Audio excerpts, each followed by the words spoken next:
Good evening, everyone, and welcome back to the B&M English Podcast. I am Bruno. And I am Mary. It is wonderful to have you with us for another session. Today, we are talking about something that makes almost everyone a little nervous: job interviews. Nerves, exactly. I remember my very first professional interview years ago. I thought I was incredibly prepared. I had my suit, my tie, even a fancy leather briefcase that I bought just for the occasion. But I completely forgot about the shoes. The shoes? What happened with the shoes, Bruno? Well, I wanted to look sharp, so I wore these very bright, shiny, red-brown dress shoes. The problem was, they were brand new, like fresh out of the box that morning. I did not realize until I walked into the office lobby that the soles were incredibly slippery. Oh no, I can see where this is going. As soon as I stepped onto the polished marble floor to shake the manager's hand, I did a full, unintentional slide. I looked like I was performing a low-budget ice skating routine in the middle of their reception area. I barely stayed upright, but the noise my shoes made, a loud, screeching sound, echoed through the entire office. That is quite the way to make an entrance. It is a funny story now, but I imagine it felt quite awkward at the time. It really shows how those tiny, overlooked details, like footwear, can distract you from your confidence. It absolutely ruined my flow for the first 10 minutes. I spent the entire time worrying if I was going to slide across the room again instead of focusing on my answers. It is definitely a mistake I only made once. What about you, Mary? Have you ever seen someone lose their focus in an interview? I have. I recall observing a candidate who was, in my opinion, very qualified for the role. However, they fell into the trap of over-explaining. When the interviewer asked a simple, direct question about their past experience, they gave a 10-minute answer that covered everything from their childhood hobbies to their grocery shopping habits. I mean, that sounds exhausting for both parties. I have seen that happen. People think that if they keep talking, they are providing more value, but usually it just makes the interviewer lose the thread of the conversation. Exactly. It shows a lack of ability to summarize information, which is a key skill in any workplace. I remember the look on the interviewer's face. It was one of polite confusion. The candidate just could not stop themselves. That is a perfect example of what not to do. It reminds me of another situation, actually. I once interviewed a candidate who had done zero research on the company. They kept referring to our software as a hardware solution. Oh, that is painful to listen to. It shows they just wanted any job, not necessarily that specific one. It is a subtle mistake, but interviewers notice that lack of genuine interest immediately. Exactly. The manager was so polite, just nodding along, but I could tell he had already mentally checked out. It taught me that being prepared is just as important as being qualified. I agree. Sometimes we focus so much on our resume or our clothing that we forget the research part. It is like showing up to a party without knowing who is hosting.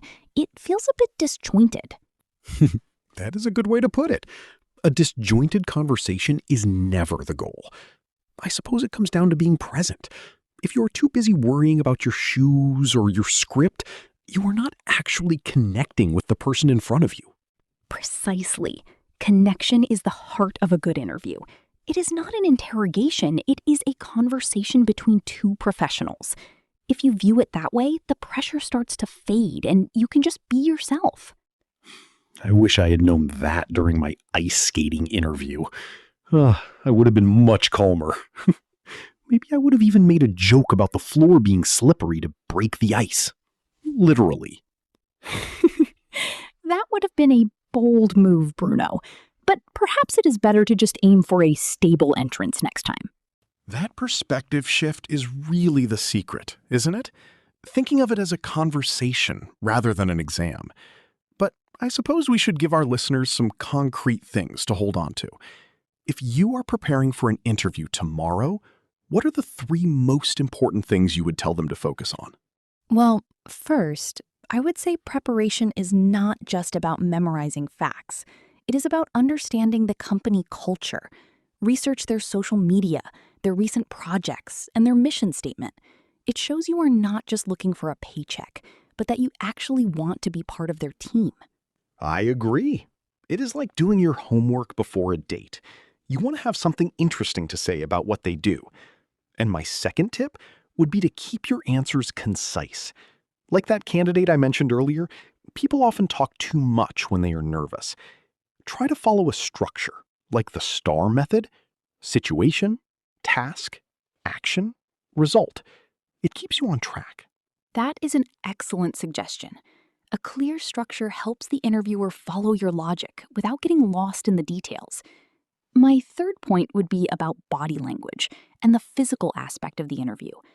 Remember to sit up straight, maintain gentle eye contact, and perhaps most importantly, wear shoes that are not going to make you slide across the room. I will never live that down, will I? But yes, physical comfort matters. If you are uncomfortable in your outfit or your posture, it shows on your face. You end up looking stiff or distracted, and that takes away from the message you are trying to send. Precisely. If you feel at ease, you sound at ease. When you speak calmly and clearly, the interviewer feels more relaxed too. It creates a positive cycle. You are not just selling your skills, you are showing them what it would be like to work with you on a daily basis. Which is really what they are looking for. They want to know if you are a good colleague. They already have your resume.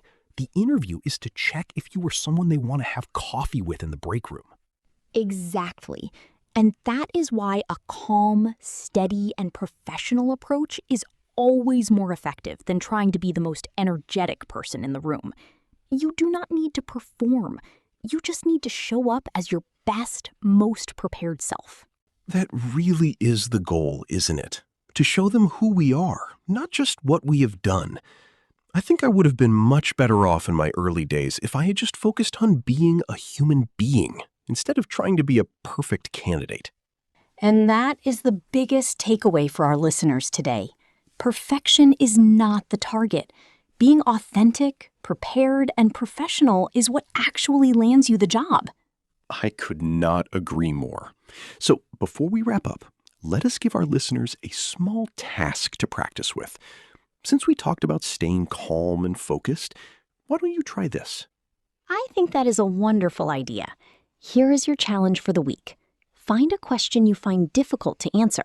Maybe something like, what is your biggest weakness? Or why do you want to work here? And then write down your answer using the STAR method we mentioned earlier. Keep it short, keep it honest, and try recording yourself saying it on your phone. You do not have to show it to anyone. Just listen to your own voice. You will be surprised by how much more confident you sound when you have a clear structure to follow.